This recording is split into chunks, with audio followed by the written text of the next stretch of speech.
नमस्कार, जय जगन्नाथ। मैं ओम कुमार, बोइलो, किशोर नगर, कटक, कोणार्क गणनाट्य के साथ बहुत ही जल्द हम पहुंच रहे हैं।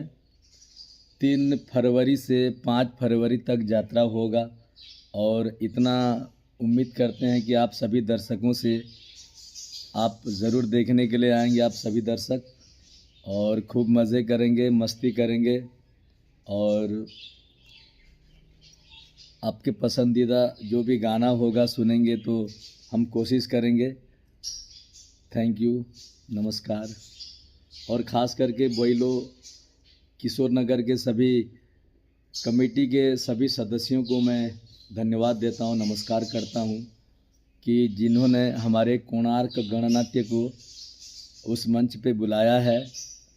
थैंक यू, जय जगन्नाथ, नमस्कार।